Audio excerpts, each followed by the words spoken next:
What is up, everyone? Coach Lucas here. Today, I want to talk to you about a recent conversation that I had with a young player, high level player, academy level player. And he goes, Coach, how can I play more aggressively with more intensity? How can I be more confident to take risks? And this is something that's obviously critical and important for you to learn how to do when you are competing at the academy level, when you're competing at, an ODP level or youth national team level, when you're competing at a high level. You need to learn how to do these things. So the conversation that we had first started talking about energy. Talking about how to be more, how to have high energy when going into a match. Because look, if you want to play more aggressively, if you want to play with more intensity, you're going to need high energy. How do you cultivate high energy? How do you bring in high energy so you can perform and in an energetic way, an aggressive way, in an intense way, not just for one match, but over the length of the season. So now we start talking about energy and how the body creates energy. And so this is the technical term for this is I think it's metabolic systems. I think that's the technical term. When you're looking at energy in the body, you're looking at your metabolic systems. So like, what are you eating? How are you behaving? What's your exercise like? How are you sleeping? Your nervous system, your circadian rhythm, all of these things influence your energy levels. And so you need to, in order to play more aggressively, you need to have high energy, and that starts with taking care of your body. Better nutrition, quality sleep, um, regular exercise, recovery methods, so good quality stretching, um, quality exercises, so good exercises that are going to take care of the body. So you can see here, if you don't have the right habits, the right bedtime routine to get to bed on time, the right eating habits to make sure you're eating the right foods and fueling your body the right way, drinking plenty of water so you can stay hydrated and keep your muscles hydrated.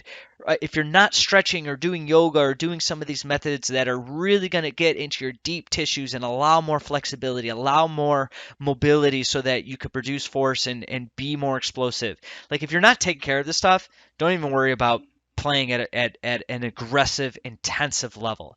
And I've looked at some of the best academy programs in the country. They don't put enough stress or emphasis on this. And so if you think just because you're playing at a high level and you don't need to worry about this stuff, you're wrong. You're going to fail by the time you get to college. So this stuff's really, really important. Taking care of your body, taking care of your energy the right way is going to be absolutely crucial if you want to play more aggressive, more intense, and with more confidence, and have the confidence to take more risks. So the other part to that is understanding what it means to be a good teammate. Okay, so we're totally transitioning discussion here. Most players that I come across don't understand what it means to be a good teammate. And so they think, well, I want to be a good teammate. I want to be an impact player. How do I do that? Well, the first thing that you need to understand is that being a good teammate is not about being perfect. It's not about being flawless. You see, that's where most players go wrong. They think if I'm going to be a good teammate, I need to be perfect. I need to execute every play. I need to be flawless. I can't make any mistakes. And that's totally, totally far from the truth. Because if you look at the best players, and it was a old Michael Jordan commercial. If you type this into Google, it's Michael Jordan commercial, missed 1,000 shots or something. Just type in, or 9,000 shots. Type in Michael Jordan commercial, missed 9,000 shots. It's a 30-second commercial, and he talks about how he missed 9,000 shots. He lost over 300 games. He was trusted with the game-winning shot like 30 times, 20 times or 30 times, and he missed. So he explains all the faults, all the failures, all the mistakes, all the flaws that he had over his career. And he says at the end of the commercial, that is why I was successful. That is why I was a leader. That is why I was a good teammate. And so for you, you have to understand that making mistakes is part of the process. It's inevitable. You could be the best player in the world. You could be Michael Jordan. You're going to miss 9,000 times. Okay? Don't Being a good teammate is not about whether or not you make mistakes. Being a good teammate is about the courage to get back on the horse and to fight again.